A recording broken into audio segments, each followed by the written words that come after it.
मैंने recording start कर दी है। आज हम स्टार्ट करेंगे पढ़ाई करना अपना डॉट नेट की फर्स्ट क्लास है हमारी। Yes sir. आप म्यूट पे हो जाओ, जब आपको बोलूँ तब आप फिर अनम्यूट होना, जिससे कि मेरी ही आवाज़ आपको सुनाई दे रही है। Okay sir. तो डॉट नेट की हम फर्स्ट क्लास करेंगे और सबसे पहले जो हम पढ़ने जा रहे हैं अपने फुल स्टैक कोर्स में, पढ़ने जा रहे हैं सी शार्प। सी शार्प क्या है? It's a dot net language और ये एक कंसेप्ट को फॉलो करती है। कंसेप्ट का नाम है, की फुल फॉर्म क्या होती है? Object oriented programming. से अगर सिंपल शब्दों में कहें, ऊप्स क्या चीज है? तो एक ऐसा कंसेप्ट है कि भाई कुछ प्रोग्रामिंग लैंग्वेज एक ऐसे कंसेप्ट को फॉलो करती हैं जो ऑब्जेक्ट के बेसिस पे होता है। मतलब उसमें कोई भी काम करते हैं, मान लो हमने कोई एक पर्टिकुलर क्लास बनाई या पर्टिकुलर एक प्रोग्रामिंग के लिए एक स्ट्रक्चर बनाया, उस स्ट्रक्चर को यूज करने के लिए हमें ऑब्जेक्ट का इस्तेमाल करना होगा। ये है की डेफिनेशन। कोई भी लैंग्वेज जो तो के कंसेप्ट को इस्तेमाल करेगी वो ऊप्स की लैंग्वेज होती है। बहुत सारी लैंग्वेज है, जैसे सी शार्प हो गई, जावा हो गई, पाइथन हो गई। ऐसी बहुत सारी लैंग्वेज है जो ऊप्स के कंसेप्ट को यूटिलाइज करती हैं। इसका कंसेप्ट क्या है? ये कहता है कि आपको काम करना है वो ऑब्जेक्ट के बेस पे करना है, ऑब्जेक्ट ओरिएंटेड है। ये कि आप एक बेसिक स्ट्रक्चर बनाओगे और उस स्ट्रक्चर की भी फंक्शनैलिटी है उसे एक ऑब्जेक्ट के बेस पे एक्सेस करोगे। ये हो सकता है बात अभी आपको पूरी तरह से समझ में ना आई हो, बट अभी आप उसकी टेंशन मत लो। धीरे धीरे जब हम करके देखेंगे प्रैक्टिकल, तो आपको ज्यादा अच्छे से समझ में आएगी। अभी के लिए समझ लो तो एक कंसेप्ट है और सी शार्प लैंग्वेज उस कंसेप्ट को फॉलो करती है। बहुत सारी लैंग्वेज करती है, तो सी शार्प भी उनमें से एक लैंग्वेज है। अच्छा, अब ऊप्स के जो कंसेप्ट है वो चार मेन फीचर दिए हैं ऊप्स ने, चार मेन मेन कंसेप्ट दिए हैं। तो जो लैंग्वेज इन चार कंसेप्ट को फॉलो करती हैं वो सारी लैंग्वेज बेसिकली ऊप्स की लैंग्वेज कहलाती हैं। चार कंसेप्ट क्या है? पहला है इनकैप्सुलेशन, दूसरा है एब्स्ट्रैक्शन, तीसरा है पॉलीमॉर्फिज्म और चौथा है इनहेरिटेंस। ये चार बेसिक प्रिंसिपल या बेसिक है। तो जो लैंग्वेज ऊप्स की लैंग्वेज होती है वो इन चार बेसिक फीचर्स को फॉलो करती हैं। सी शार्प भी ऊप्स की लैंग्वेज है, तो सी शार्प भी ने फॉलो। चलो, ये तो हो गई हमारी बेसिक बात कि भाई अच्छा ये होते क्या है चारों कंसेप्ट। अभी आपको टेंशन नहीं लेनी, ये सारे कंसेप्ट एक एक करके आएंगे हमारी प्रोग्रामिंग लैंग्वेज में, तब हम उन्हें पढ़ेंगे। अभी के लिए समझ लो ये चार कंसेप्ट जो लैंग्वेज उसको फॉलो करेंगी वो उनको ये कंसेप्ट भी फॉलो करने होंगे। सी शार्प क्योंकि ऊप्स की लैंग्वेज है, तो सी शार्प भी ये चारों कंसेप्ट फॉलो करती है। क्या ये बात क्लियर है? कोई डाउट? यस सर, क्लियर है। ठीक है, तो अब हम सी शार्प को करने से पहले स्टार्ट करते हैं कि भाई कौन से टूल पे हम काम करेंगे। हमारे टूल का नाम है विजुअल स्टूडियो। ऐसे करके आप खोल लोगे, जब भी आप इंस्टॉल करोगे तो यहाँ पे विजुअल स्टूडियो आ जाएगा। डबल क्लिक करोगे तो लेफ्ट हैंड साइड पे जितने प्रोजेक्ट आपने बना रखे होंगे वो दिख जाएंगे, रिसेंट प्रोजेक्ट।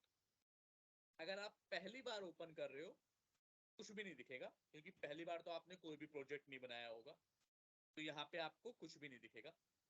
यहाँ पे वो दिखता है जो प्रोजेक्ट रिसेंटली बनाए हैं हमने। ये देखो, दिस वीक मैंने ये दो बनाए हैं, ये इस महीने में बनाया है, ये पुराने।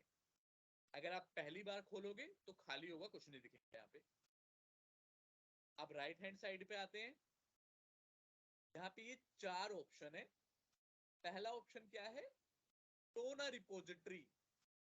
एक रिपोजिटरी की भाई कोई रिपोजिटरी है उसको क्लोन करना है, ये हमसे पूछ रहा है कि रिपोजिटरी पे कोड पड़ा हुआ है उसको हमको क्लोन करना है। वो हम कह रहे हैं नहीं, रिपोजिटरी क्या होती है वो समझ लेते हैं थोड़ा सा। रिपोजिटरी क्या होती है जिससे आपको आइडिया लग जाए।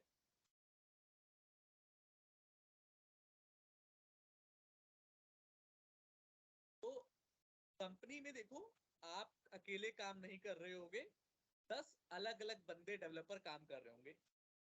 जैसे 10 डेवलपर होंगे, 5 डिजाइनर होंगे, 10 टेस्टिंग वाले होंगे, अलग डिपार्टमेंट के होंगे, सब के सब बंदे एक ही प्रोजेक्ट पे काम कर रहे होंगे। अब ये पॉसिबल कैसे है? क्योंकि अगर आपने अपनी मशीन में प्रोजेक्ट बनाया है तो आप अपना प्रोजेक्ट दूसरे बंदे को कैसे दोगे? या फिर कोई और अगर अपनी मशीन पे काम करेगा तो आप उसका कोड कैसे लोगे? ऐसा कोई तरीका होना चाहिए कि सब एक दूसरे का कोड कर सके और सब साथ में काम कर सके। ऐसा ना हो कि भाई एक प्रोजेक्ट बनाना है तो पहले तनुश्री काम करेगी, तनुश्री ने एक हफ्ते में काम कर दिया, उसके बाद तनुश्री ऐश करेगी और दूसरे डेवलपर वो लोग काम करना शुरू करेंगे। तो ऐसा नहीं होगा, सबको साथ साथ में काम करना है। अब सबको साथ साथ में काम करना है तो एक कंसेप्ट आया, भाई एक रिपोजिटरी बना लेते हैं। तो यहाँ पे मान लो 10 डेवलपर बैठे हैं, ऐसे छोटे छोटे डेवलपर बैठे हैं, ऐसे 10 नहीं, कितने मतलब कितने भी हो सकते हैं। अभी के लिए मैं ऐसे 6 बना देता हूँ। अब इन सबके पास एक एक लैपटॉप है, ये अपना काम करेंगे और काम करके रिपोजिटरी होगी, काम करके अपने कोड को रिपोजिटरी में डाल देंगे। अब दूसरा डेवलपर आएगा, वो रिपोजिटरी से कोड लेगा, वो भी काम करेगा, वो भी अपना कोड रिपोजिटरी में डाल देगा। फिर तीसरा डेवलपर भी हर रोज लेटेस्ट कोड लेगा, लेटेस्ट कोड लेंगे तो इसका भी मिल जाएगा कोड, इसका भी मिल जाएगा, ये अपना चेंजेस करेगा, ये भी डाल देगा। ऐसे सारे बंदे अपना कोड रिपोजिटरी में हमेशा अपडेट रखेंगे। इससे क्या होगा, इस रिपोजिटरी में सब बंदों का कोड पड़ा होगा। इन बंदों का काम क्या होगा, एक एक दिन में आए, अपना कोड किया, रिपोजिटरी में डाल दिया। फिर अगले दिन आए, लेटेस्ट कोड लिया रिपोजिटरी से, तो रिपोजिटरी से लेटेस्ट लेंगे तो दूसरे दूसरे लोगों ने भी जो कोड डाल रखा होगा वो भी लेटेस्ट मिल जाएगा। तो इस तरीके से क्या होगा कि सारे के सारे बंदे, सारे के सारे डेवलपर, टेस्टर, सबके पास लेटेस्ट कोड पड़ा होगा। क्या ये बात समझ में आई या नहीं आई? Yes sir. सर मतलब रिपोजिटरी के थ्रू जो और लोग हैं हमारा कोड यूज कर सकते हैं और चेंजेस कर सकते हैं उसमें। करेक्ट करेक्ट, और आप भी दूसरे के कोड में चेंजेस कर सकते हो, तो इसे ओके सर। रिपोजिटरी कहते हैं। और इस ठीक तरीके है। से कंसेप्ट यही है, हर हर रिपोजिटरी का कंसेप्ट यही होता है। अब आते हैं ओके। यहाँ पे, ये मैंने बताया था कि ताकि आप यहाँ पे सीख जाओ। अभी अभी एक रिपोजिटरी बना के दिखाएंगे हम। जब कोर्स में आपको पूरी रिपोजिटरी बनानी होगी तो आपको सबसे पूछ रहा है कि भाई क्या कोई रिपोजिटरी पड़ी हुई है तो मैं ले लूं, क्लोन कर लूं, तो आप बोलोगे नहीं नहीं, अभी तो आप पहली बार विजुअल स्टूडियो खोल रहे हो, आपके पास कोई रिपोजिटरी नहीं। अब ये सेकंड ऑप्शन पूछ रहा है, क्या कोई प्रोजेक्ट आपने बना रखा है उसे ओपन कर दूं मैं? तो आप कह रहे हो नहीं नहीं भाई, मैंने अभी कोई प्रोजेक्ट नहीं बनाया, अभी तो पहली बार आप ओपन कर रहे हो तो आपने कोई प्रोजेक्ट बनाया ही नहीं होगा। तो अब पूछ रहा है, अच्छा प्रोजेक्ट नहीं बनाया तो कोई फोल्डर वोल्डर ओपन कर दूं तुम्हारे लिए मैं? तो आप कहोगे नहीं भाई, फोल्डर भी ओपन नहीं करना, मैंने मैंने कोई फोल्डर भी नहीं बनाया। लास्ट में पूछ रहा है, अच्छा इसका मतलब तुम्हें नया प्रोजेक्ट बनाना है? तो आप बोल दो हाँ हाँ हाँ, मुझे नया प्रोजेक्ट बनाना है, तो इस पे क्लिक कर दो। अब जैसे इस पे क्लिक करोगे, यहाँ पे आएंगे जो रिसेंट प्रोजेक्ट आपने बना रखे होंगे उसका टेम्पलेट, कंसोल, और ये आ रखा है, ये मैंने रिसेंट बनाया है। आपको यहाँ पे ढूंढना है, मैंने बना रखा है रिसेंट इसलिए मेरे में सबसे ऊपर आ रहा है। अगर आपके में ऊपर नहीं भी आ रहा, यहाँ पे आपको कंसोल करके सर्च करना है। 1 2 कंसोल 3, खूब सारे कंसोल आ गए। आपको कंसोल ऐप सी शार्प वाला सेलेक्ट करना है, सी शार्प वाला। दूसरी लैंग्वेज पे भी है, देखो विजुअल बेसिक पे भी है, डॉटनेट फ्रेमवर्क पे भी है।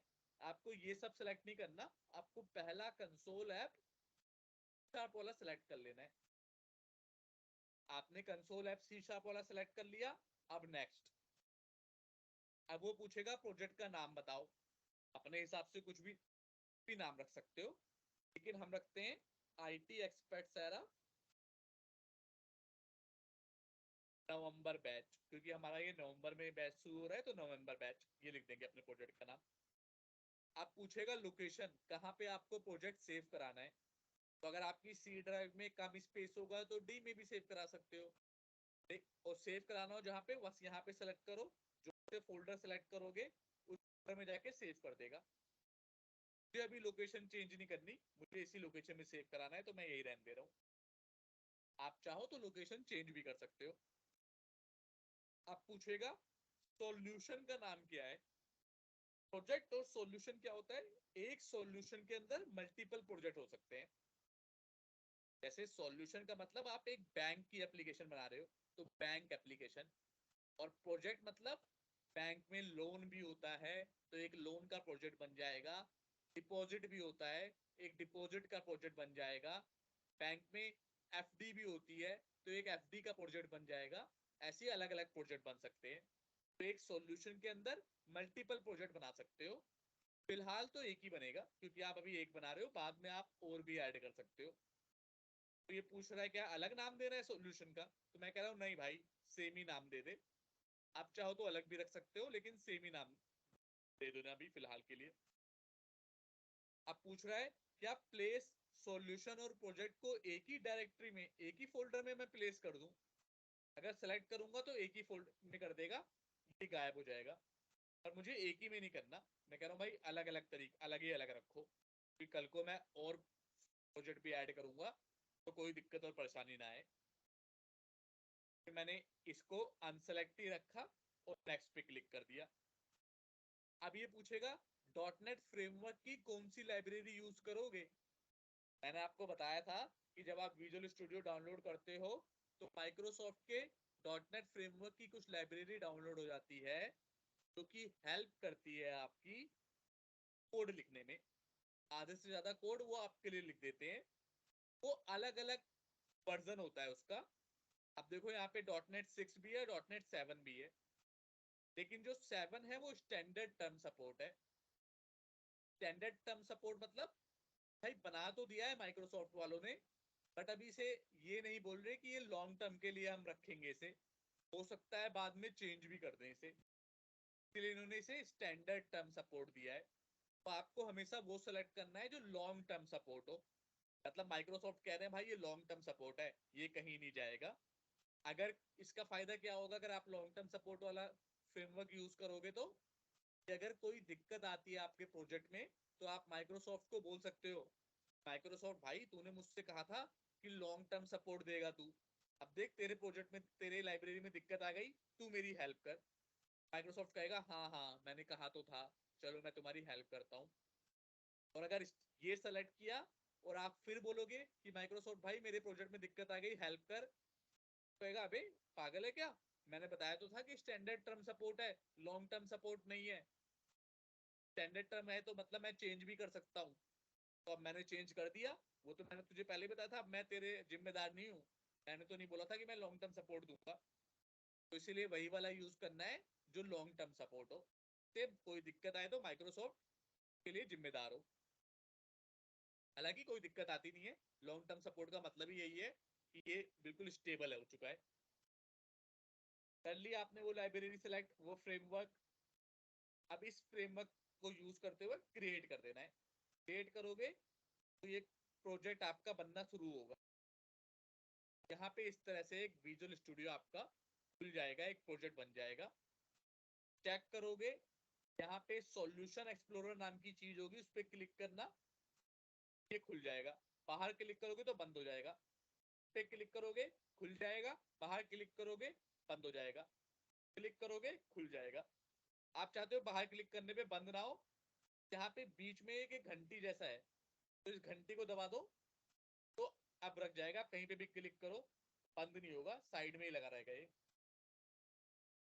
अब यहाँ पे चेक करो, ये एक बन चुका है आपका प्रोजेक्ट।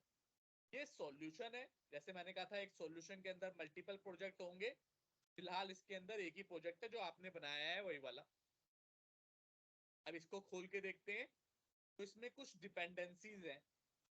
डिपेंडेंसीज क्या होती है, वो सारी लाइब्रेरी जिसके ऊपर हमारा प्रोजेक्ट डिपेंड है, मतलब माइक्रोसॉफ्ट की लाइब्रेरी। अभी इसमें सब माइक्रोसॉफ्ट वाली लाइब्रेरी पड़ी होंगी, ये देखो फ्रेमवर्क की माइक्रोसॉफ्ट की सारी लाइब्रेरी पड़ी है। कल को आप अपनी लाइब्रेरी बना के भी इसमें डाल सकते हो, लेकिन फिलहाल डिपेंडेंसीज का क्या मतलब होता है कि वो सारी लाइब्रेरी जो माइक्रोसॉफ्ट ने हमें बना के दे रखी है, जिनका इस्तेमाल करके हमें कोड लिखना है। बंद कर दो। एनालाइजर क्या है? इसमें भी कुछ लाइब्रेरी है माइक्रोसॉफ्ट की जो आपके कोड को एनालाइज करती रहती है और बताती रहती है कि भाई कोई गड़बड़ या कुछ इस तरह की दिक्कत परेशानी तो नहीं है। अच्छा सर, मतलब इसमें लाइब्रेरी के थ्रू कोड जो है सिंपल हो जाता है, इजी हो जाता है लिखना। करेक्ट। इजी इजी नहीं होता, मतलब ये ऐसे 50% कोड करेक्ट अवेलेबल होता है। जैसे कि कंसोल, यहाँ पे कंसोल डॉट राइट लाइन है, ठीक है, तो इसका मतलब यस क्या सर। है कि ये हमारा यूआई पे हेलो वर्ल्ड लिख देगा। लेकिन कंसोल क्या कोड लिख रहा है, ये कोड हमें लिखना नहीं पड़ा। कंसोल का कोड माइक्रोसॉफ्ट ने हमारे लिए लिखा हुआ है। हमें ये खाली ऑलरेडी आ गया। कंसोल, करेक्ट, हमें खाली console dot write line use कर लो, अपने आप ही दिख जाएगा।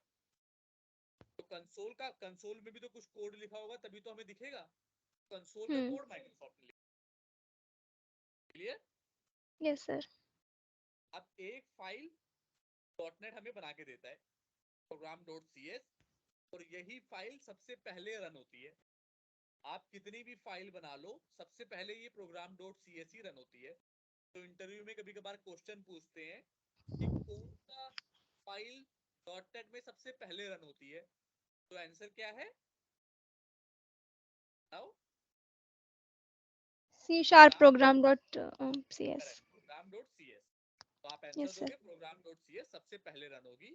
ये डॉटनेट ने ही डिसाइड किया हुआ है, इसीलिए वो ऑटोमेटिकली आपको बना के दे देगा।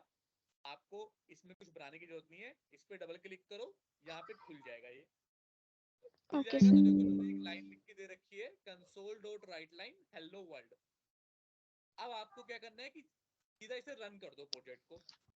रन करने के लिए ये ग्रीन बटन दबा दो, वाला बटन है, क्लिक करोगे, रन हो जाएगा। रन हो जाएगा और ये हेलो वर्ल्ड आपको दिख जाएगा कंसोल एप्लीकेशन के ऊपर। प्रिंट हो जाएगा हेलो वर्ल्ड। करेक्ट, प्रिंट हो गया। लेकिन देखो यस नीचे सर। भी कुछ चीजें प्रिंट हो रही है। हम्म। इसलिए हो रही है कि डॉटनेट अभी समझ ही नहीं पा रहा। डॉटनेट कह रहा है प्रिंट तो मैं कर दे रहा हूँ, लेकिन मुझे डॉटनेट को बताना पड़ेगा कि भाई प्रिंट करने के बाद मुझे रीड भी करना है। Console dot read line read line. Line क्या करता है, इस स्क्रीन को रोक के रखता है कि भाई रुक जा, इसे रीड भी करना है बंदे को, खाली लिखना नहीं है। अब जैसे ही ये रीड लाइन लिखूंगा, नीचे का देखो बाकी चीजें गायब हो गई। यस ये सर। डॉटनेट को पता लग गया, अच्छा लिखने के बाद पढ़ना भी था, पढ़ना था तो मैं रोक देता हूँ स्क्रीन। अदरवाइज वो पहले कंफ्यूज हो जा रहा था और वो कुछ ना कुछ लिख के दे दे रहा था कि भाई बंद करने जा रहा हूँ मैं। अब मैं कह रहा हूँ बंद मत करियो, रुक जाइयो लिखने के बाद, तो रुक गया। क्लियर? Yes sir. ठीक है। अब एक दो चीज अपना लिखना हो, आपको कुछ और लिखना हो, सिंपल यही, console dot write line welcome to IT experts era. Like sir, जो अभी हम लिखेंगे कंसोल डॉट राइट लाइन में प्रिंट हो जाएगा वो। करेक्ट, वो प्रिंट हो जाएगा आपकी कंसोल, इस वाली स्क्रीन को कंसोल स्क्रीन कहते हैं। तो कंसोल कंसोल स्क्रीन। की स्क्रीन कहते हैं। और ये कौन एग्जीक्यूट करता है? ये ऑपरेटिंग सिस्टम। ये बेसिकली यस। ऑपरेटिंग सिस्टम आपको दिखा रहा है। ठीक है सर। ठीक है? हम्म। ये देखो welcome to IT experts era भी प्रिंट हो गया। और कुछ प्रिंट करा लेते हैं।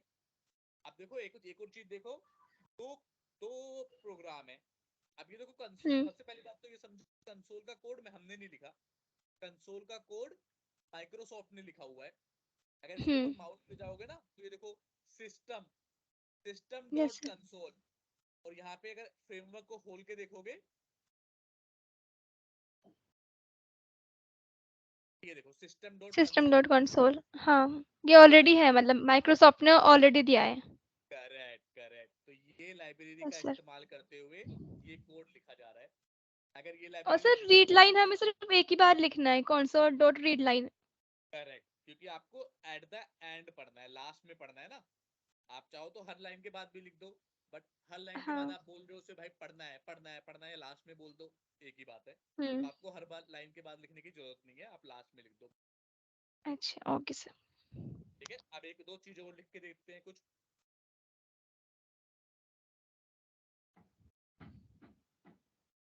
और हमेशा जो लिखोगे डबल कोट्स के अंदर, जो भी ठीक है। लिखना है वो डबल कोट्स के अंदर। यहाँ पे अभी और भी चीजें आएंगी, फिलहाल के लिए ये समझो कि डबल कोट्स के अंदर लिखना है। तनुश्री, ठीक है। तो ये देखो, अभी आप देख रहे प्रिंट हो होगे, गया। करेक्ट, अभी आप देख रहे होगे कि सब एक एक लाइन में प्रिंट हो रहा है। कल को आपको चाहिए कि भाई इसी लाइन में आगे प्रिंट हो जा, अलग अलग लाइन में क्यों प्रिंट हो रहा है, इसी लाइन में आगे हम्म। प्रिंट होना चाहिए। तो क्या करना है, पहले कंसोल डॉट राइट कर दो। राइट लाइन की जगह कि एक लाइन में मत लिख, वहीं पे आगे लिखता जा। एक और चीज लिख लेते हैं,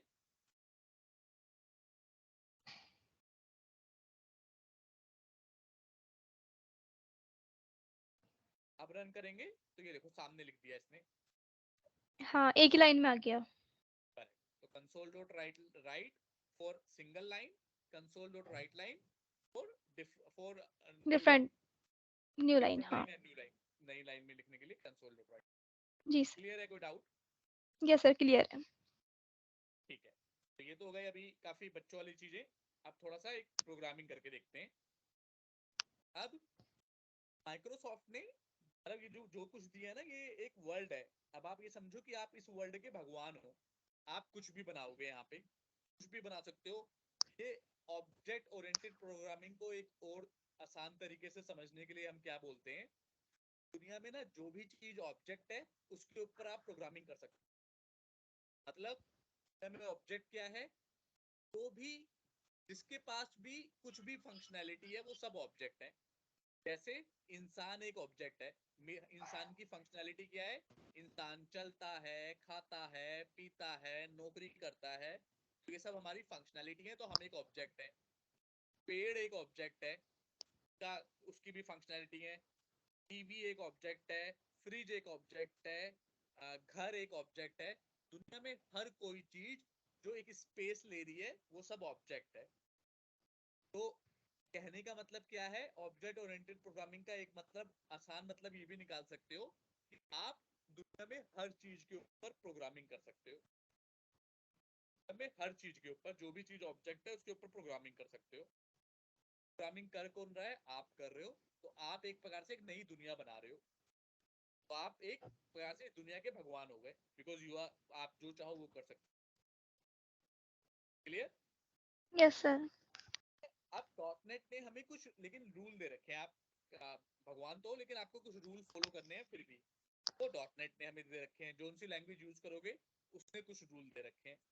अब उसमें एक रूल दिया है डॉटनेट ने कि अगर आपको नंबर सेव करने हैं, नंबर मतलब 1 2 3 4 5 6 7 8 9 10 ऐसे वाले नंबर सेव करने हैं, तो उसको आप एक वेरिएबल में सेव करो, वेरिएबल में जो कि इंट टाइप का होगा। ये क्या है, इंट। इंट का टाइप है, इंट मतलब इंटीजर, इंटीजर मतलब 1 2 3 4 5 6 7 यस ये सर। उसका टाइप होगा। अब उसका नाम देना पड़ेगा आपको। नाम दे दिया मैंने, मान लो फर्स्ट नंबर, नाम कुछ भी दे सकते हो आप, सोनू, मोनू, टिकी, नाम दे सकते हो, लेकिन नाम हमेशा तमीज से देना है, जिससे कि कोई दूसरा भी आपका कोड पढ़े तो उसे लगे कि अच्छा ये एक सही बच्चे ने काम किया है। अगर हाँ। नाम यहाँ पे सोनू भी दे दोगे तो भी काम करेगा, राइट? ठीक है सर। फर्स्ट नंबर हमने दिया, फर्स्ट नंबर नाम। जैसे फॉर एग्जांपल आप इसे अगर रियल वर्ल्ड से मैच करें, तो अगर किसी के घर में बेटा या बेटी या लड़का या लड़की कुछ भी पैदा होता है, बच्चा, तो आप की सारी फंक्शनैलिटी सेम रहेगी। चाहे उसे सोनू नाम दो, चाहे मोनू दो, या फिर उसे टीवी नाम दे दो, टीवी है ये। बट टीवी नाम दोगे तो एक अजीब सा लगेगा ना कि यार टीवी क्या होता है, किसी बच्चे का नाम टीवी होता है? नहीं होता, राइट?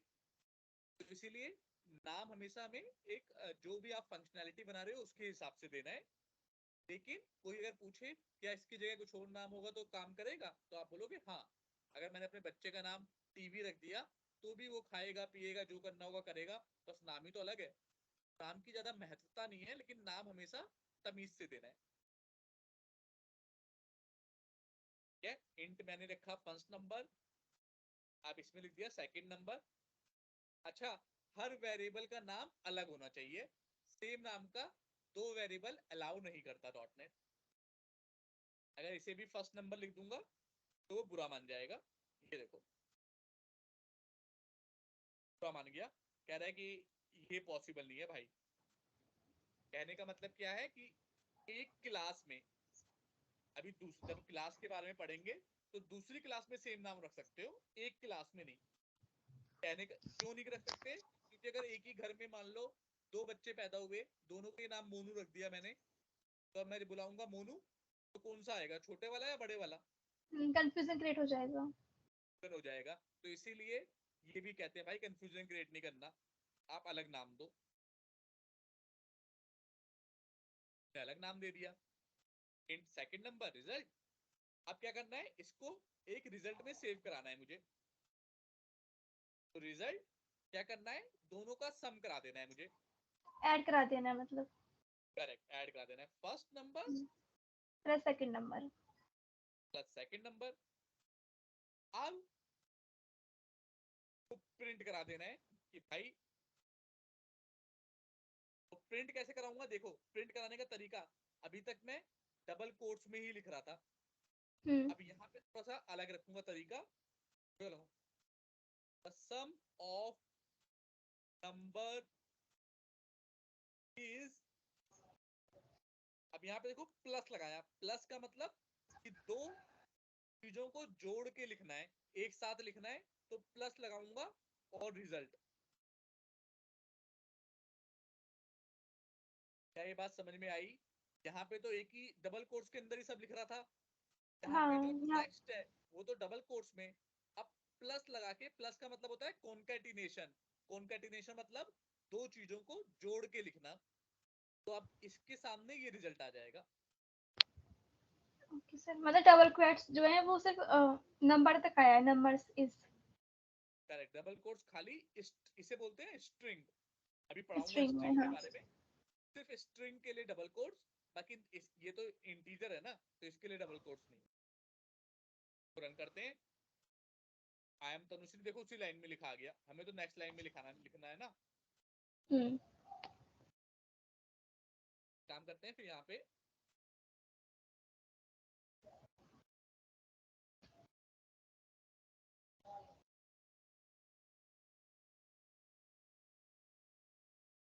ऐसे लिख देते हैं।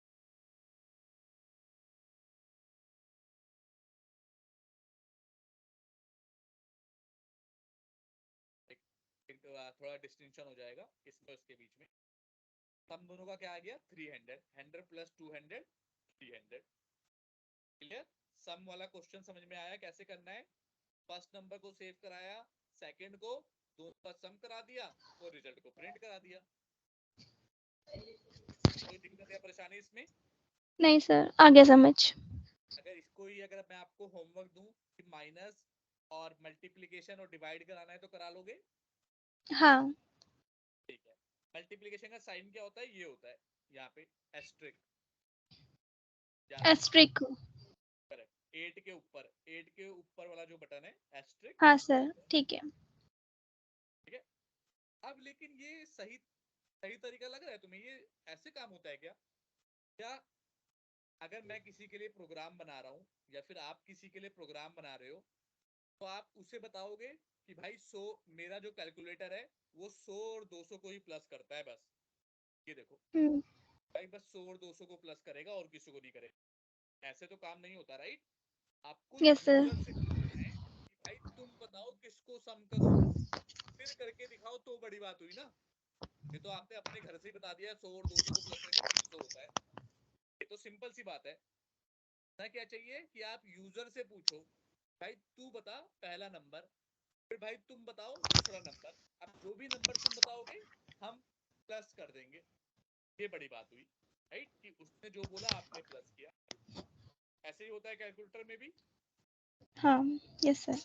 तो अब हम ये करने जा रहे हैं कि यूजर से नंबर लेंगे और यूजर जो बताएगा उसके ऊपर ऑपरेशन परफॉर्म करेंगे।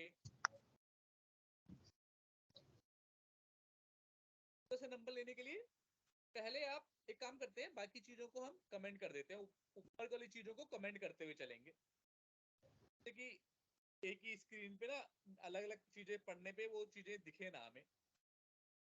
कमेंट का मतलब क्या होता है, एक चीज बताता हूँ। ये देखो यहाँ पे एक ऑप्शन है, ये option comment out the selected lines, तो इसको कमेंट कर दूंगा मैं। कमेंट करने का मतलब अब डॉटनेट जो होगा इसको देखें, हाइड कर देगा, नहीं। हाँ, वो मतलब इसको बिल्ड भी करेगा, एग्जीक्यूट नहीं करेगा। करेक्ट, एग्जीक्यूट नहीं करेगा। तो अब रन करेंगे तो देखो खाली हो गया। Yes sir. तो अब हम नया काम करेंगे, हम यूजर से नंबर पूछेंगे और हम उसको जो भी रिजल्ट है वो बताएंगे। इसे बैकग्राउंड में आवाज आने लगी। Hello yes sir. मेरी अभी बैकग्राउंड में आवाज नहीं आ रही थी, लेकिन दोबारा से आवाज आने लगी। नहीं सर, कुछ नहीं किया सर, मुझे आपकी आवाज थोड़ी ब्रेक होके सुनाई दे रही है स्टार्टिंग से ही। ओके ठीक है, चलो कोई बात। अनम्यूट कर लो सर अपने आप को। आप म्यूट कर लो, फिर जब कोई क्वेश्चन होगा तो अनम्यूट हो जाना। Okay sir. जिससे आपको रिकॉर्डिंग में जब मैं दूं तो बिल्कुल क्लियर आवाज आए, एटलीस्ट रिकॉर्डिंग में आप सही से सुन लो। ठीक है, अब हमारा रिक्वायरमेंट क्या है कि यूजर से नंबर लेना है और ऑपरेशन परफॉर्म करना है। तो सबसे पहले तो जहां पे भी यूजर की बात आएगी तो हम बहुत तमीज से बात करते हैं यूजर लोगों से, क्योंकि वो उसको हम अपना सॉफ्टवेयर दे रहे हैं, तो हमें हमेशा उससे अच्छे से बात करनी है। तो हम क्या बोलेंगे पहले, please enter your first number.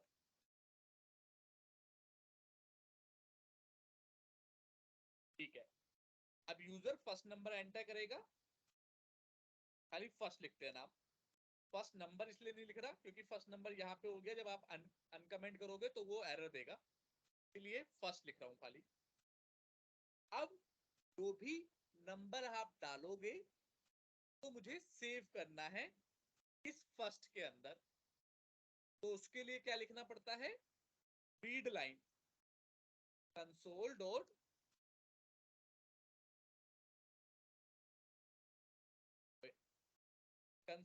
Read line. Console dot read line क्या करेगा, जो भी नंबर दोगे वो फर्स्ट के अंदर सेव कर देगा। लेकिन ये तो एरर दे रहा है, कह रहा है भाई मैं नहीं करूंगा। क्यों?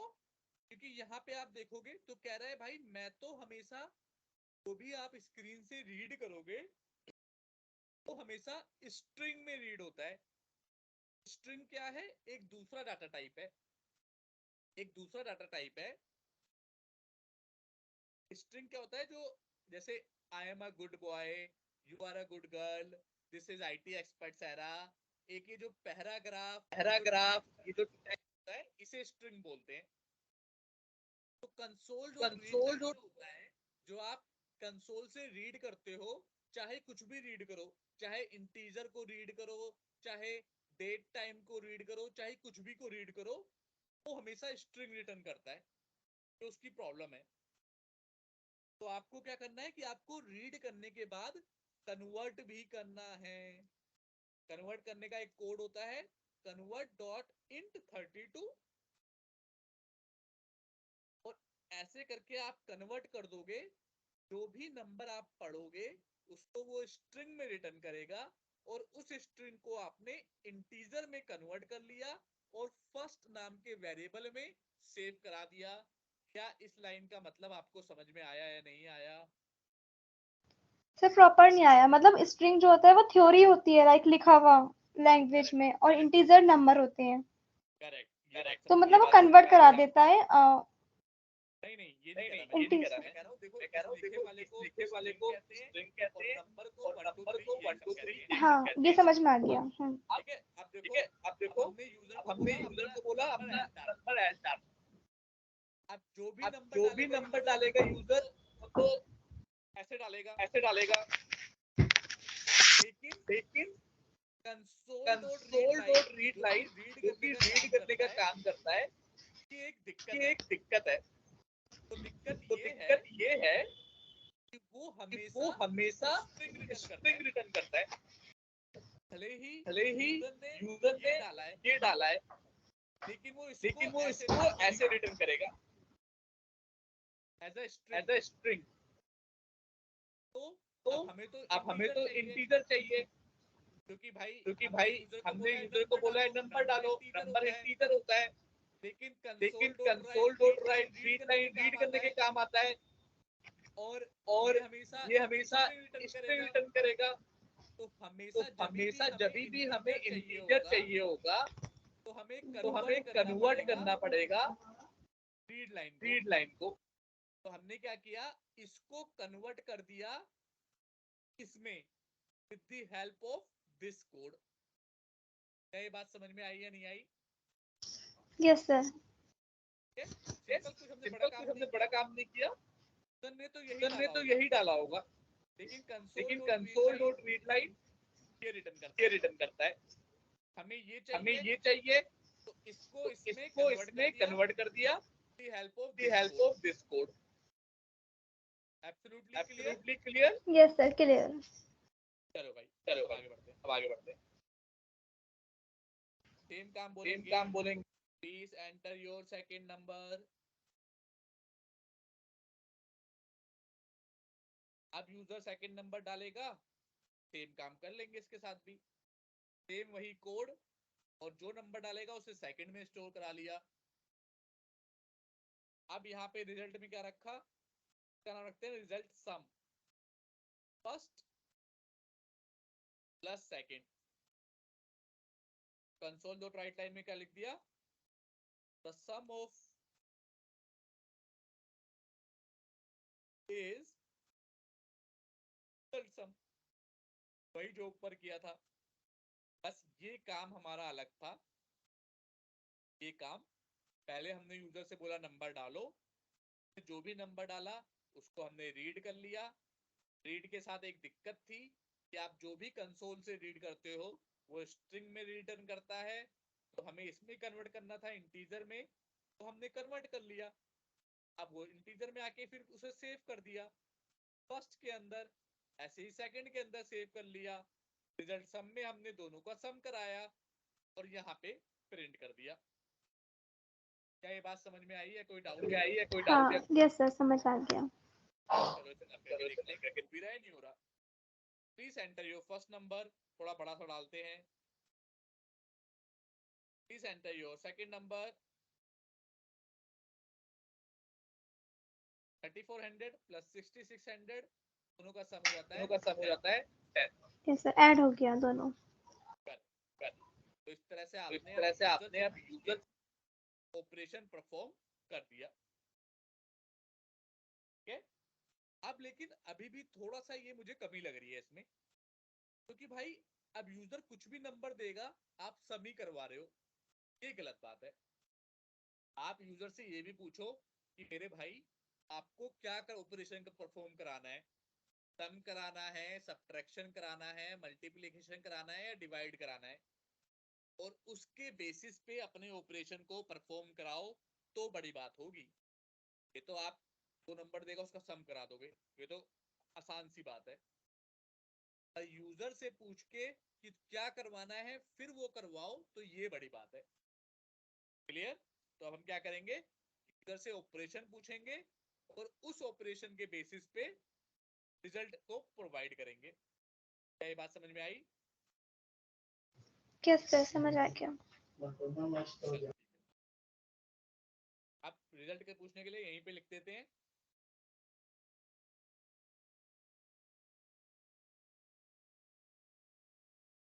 क्या बोल रहे हैं हम इससे कि please enter the operation you want to perform. ठीक है, अब वो क्या करके डाल सकता है, सम, सब्ट्रैक्ट, मल्टीप्लाई, डिवाइड। अब चार डाल सकता है, या तो सम डालेगा, या तो सब्ट्रैक्ट, या तो मल्टीप्लाई, या तो डिवाइड। अब हम क्या करवाएं, हम सम करवाएं, सब्ट्रैक्ट कराएं, मल्टीप्लाई करवाएं या डिवाइड करवाएं, ये बहुत बड़ी खेल है। हमें क्या पता यूजर ने क्या डाला है। तो जहां पे इस तरह की सिचुएशन आए कि हमें पता ही नहीं है यूजर क्या डाले, लेकिन ये पता है कि इन चार में से ही कुछ ना कुछ डालेगा, तो इसे क्या बोलते हैं? Conditional statement. कंडीशनल स्टेटमेंट का मतलब या तो ये डालेगा या फिर ये डालेगा। if or else. करेक्ट, बिल्कुल सही जवाब।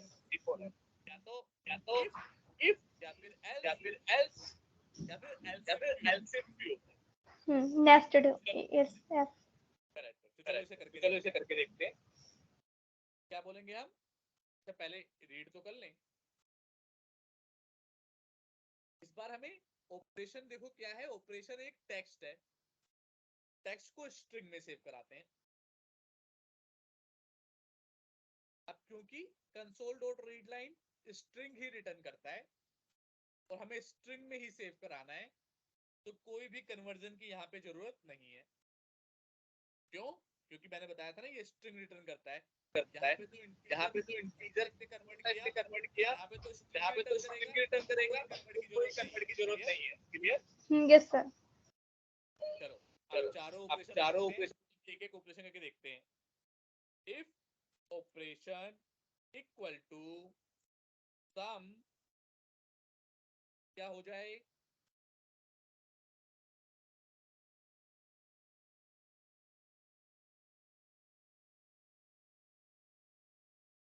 यहाँ पे क्या करेंगे?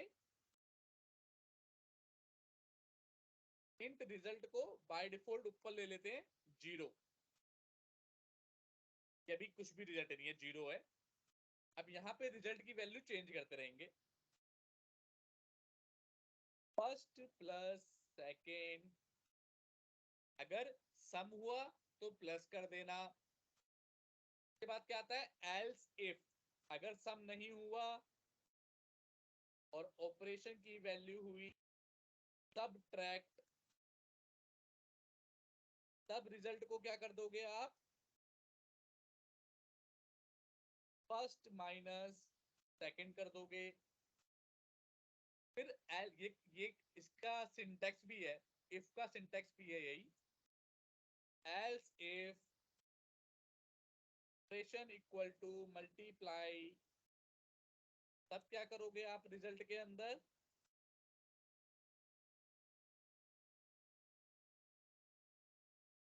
First Into second. Else if operation equal to divide, तब आपको क्या कर देना है? First divide by First second. divided by second. अब एक डिफॉल्ट कि मान लो कोई यूजर से बेवकूफ सा निकला, उसने लिख दिया एबीसी। एबीसी क्या होता है? एबीसी तो चारों में से कुछ भी नहीं है। ऐसी सिचुएशन से बचने के लिए कि कोई गड़बड़ी ना कर दे यूजर, यहाँ पे एल्स में हम लिख देंगे have entered wrong operation.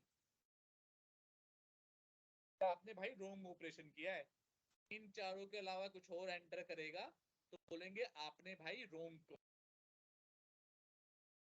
Otherwise नीचे क्या लिख देंगे?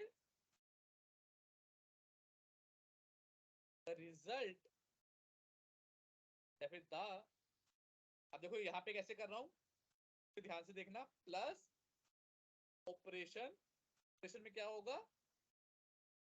सम, मतलब ये sum subtract multiply divide of numbers is. देखा यहाँ पे हर स्ट्रिंग को मुझे जोड़ के 4 बार जोड़ना था मुझे, जहां जहां मुझे कॉन्केटिनेट करना है वहां वहां मैंने प्लस लगाया है। ऑपरेशन में क्या है? चारों में से कोई एक नाम आ जाएगा, सम सबट्रैक्ट मल्टीप्लाई या डिवाइड ऑफ 2 नंबर, रिजल्ट में उसी का रिजल्ट आ जाएगा। क्या ये लाइन समझ में आई है आपको? Yes sir. 4 स्ट्रिंग को कॉन्केटिनेट करके एक साथ लिख दिया मैंने। जितने स्ट्रिंग को कॉन्केटिनेट करोगे आपको उतनी बार प्लस लगाना पड़ेगा। ठीक है सर। ठीक है सर। आप इसे करके देखते हैं कि काम कर रहा है या नहीं कर रहा। Standard please enter your operation, multiply करके देखते हैं। The multiply of two number is 60,000, बिल्कुल सही जवाब। अब एक बार क्या करते हैं, लिख देते हैं ये और यहाँ पे लिख दिया 0।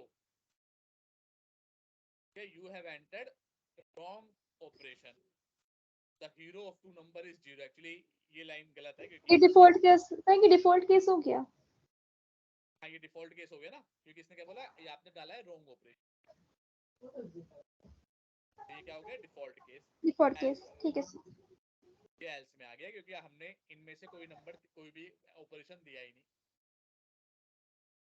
ठीक है, तो क्या आपको ये इफ एल्स एक बार खुद पढ़ के देखो, क्या ये इफ एल्स आपको समझ में आ रहा है?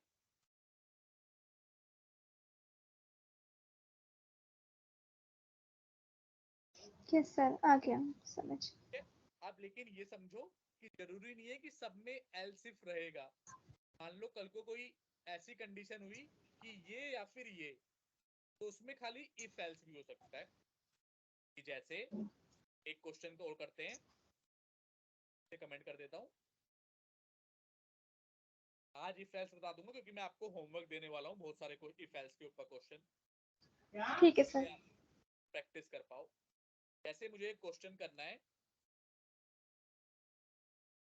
Tell if number is even number.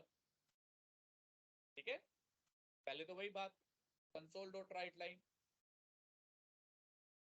को बोलेंगे please enter your number,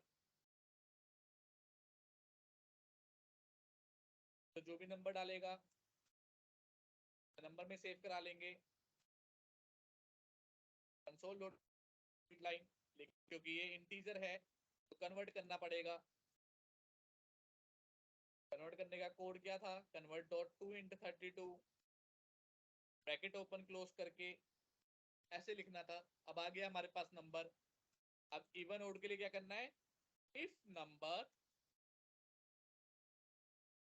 percentile equal to 0। Percentile क्या होता है, रिमाइंडर। परसेंटाइल क्या होता है, रिमाइंडर। रिमाइंडर। ठीक है, एक चीज हमेशा याद रखना, आता हूं, हम इस तरह से डिवाइड करते हैं, राइट? Yes sir.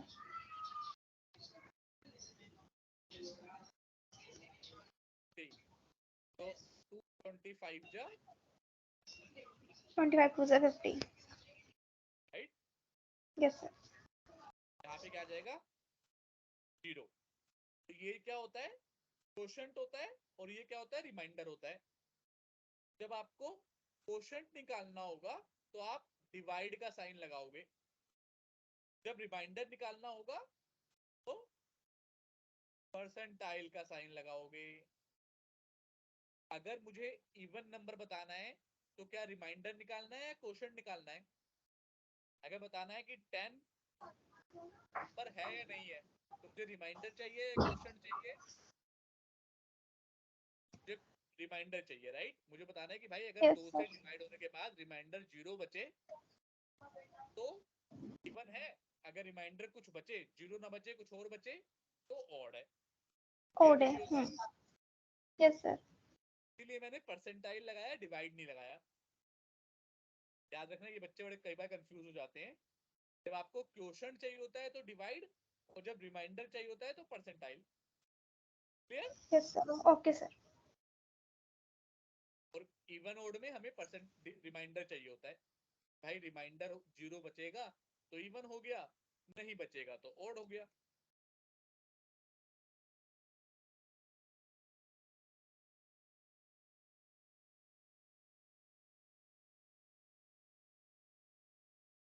ये देखो, तो इसमें मुझे खाली इफ एल्स चाहिए था, एल्स इफ की जरूरत नहीं थी।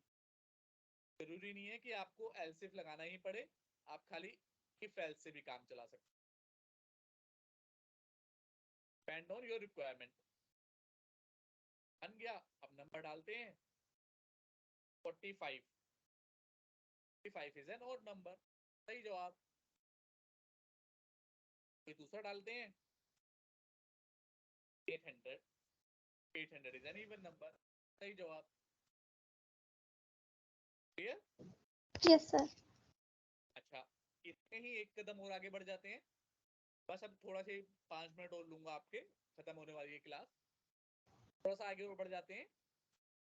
तो मान लो दो कंडीशन चेक करनी है भाई।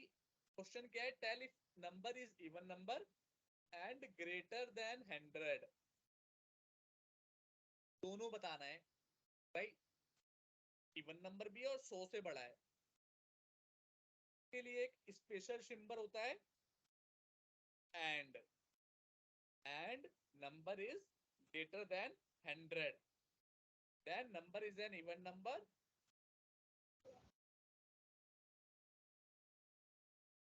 सर ये एंड ऑपरेटर है, एंड जो है। ये एंड ऑपरेटर है। एंड ऑपरेटर का मतलब क्या होता है कि आपको दोनों कंडीशन ट्रू हो तभी कोड आगे जाएगा, वरना नहीं। ये कंडीशन ओके। और ये कंडीशन दोनों जब ट्रू होंगी तभी कोड इसके अंदर जाएगा, अदरवाइज इसके अंदर नहीं जाएगा। जाएगा। करेक्ट, अदरवाइज एल्स के अंदर। हाँ ठीक है सर।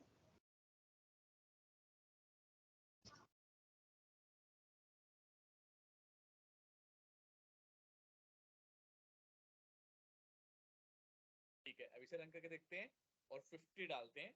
50 देखो इवन नंबर तो है लेकिन 100 से बड़ा नहीं है। क्या आ गया, 50 इज आइदर नॉट इवन, या तो इवन नहीं है और लेस देन 100 है। तो बात सही है भाई, लेस देन 100 है। Yes sir. क्लियर। अब अगर एंड आया है तो एक और चीज आएगा, वो क्या होता है, और।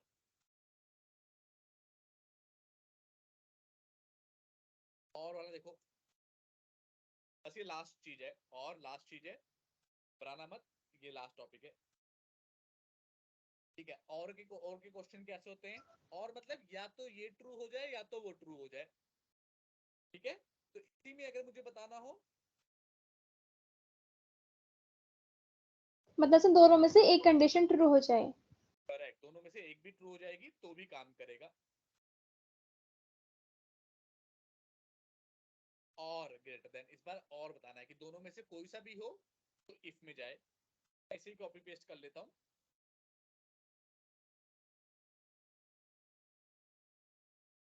अच्छा, शॉर्टकट की होती है कमेंट की ना, शॉर्टकट की भी होती है। Yes sir. शॉर्टकट की है कंट्रोल के सी, कंट्रोल के प्लस सी से कमेंट हो जाएगा और के प्लस यू से अनकमेंट हो जाएगा। के प्लस सी। करेक्ट। Okay sir. के प्लस सी से कमेंट और के प्लस यू से uncomment. Uncomment. Okay sir. Uncomment कर दे रहे ना। तो इस बार एंड की जगह क्या हो जाएगा, और क्या होता है, ये दो लंबे वाले डंडे और का सिंबल कहते हैं। ये लंबे वाले डंडे होंगे, ये आपके फॉर बैकवर्ड स्लैश के पास होंगे, जो ऊपर वाले। फिर कहाँ पर? बैकवर्ड स्लैश के ऊपर देखो एक लंबा सा डंडा पड़ा है। हाँ हाँ सर, मिल गया। ठीक है। ये और ऑपरेटर है। अब या तो नंबर भाई दो इवन हो या फिर 100 से बड़ा हो तो इसके अंदर आ जाएगा इवन नंबर और ग्रेटर देन 100। अदरवाइज इसमें देखो ऑड नंबर डालेंगे लेकिन 100 से बड़ा डालेंगे भी हमारा क्या आ जाएगा, नंबर इज इवन और ग्रेटर देन 100। जैसे एक ट्रू है, सही बात है, 100 से ट्रू है इसलिए इफ क्या है। अगर दोनों में से कुछ भी सही ना होता, 9 होता, तो या तो भाई इवन नहीं है या फिर वो भी सही नहीं है, मतलब एल्स में चला गया। क्लियर। Yes sir. तो यही इफ एल्स इतना ही है बस। अब आपका क्या है काम, आपको सबसे पहले जो टास्क करना है, पहले तो जो आपको देखो होमवर्क कैसे करना है, सबसे पहले तो आपको वीडियो पूरा गो थ्रू करनी है। जो मैंने कराया है सिंपल स्टेप बाय स्टेप खुद करके देखना है। ठीक है पहले सर। कोशिश करना बिना देखे, बस खाली वीडियो देख के अपने आप करके देखो, जहाँ पे फंसो वो वीडियो देख के उसे करना है उतना। क्लियर। Yes sir, clear. जब वो हो जाए तो आपको होमवर्क करना है। आपका होमवर्क मैं देने जा रहा हूँ। आपको क्या है, तीन स्टूडेंट्स के नेम पूछने हैं, एक एक करके करना है। पहले फर्स्ट स्टूडेंट का नाम, बैच नंबर,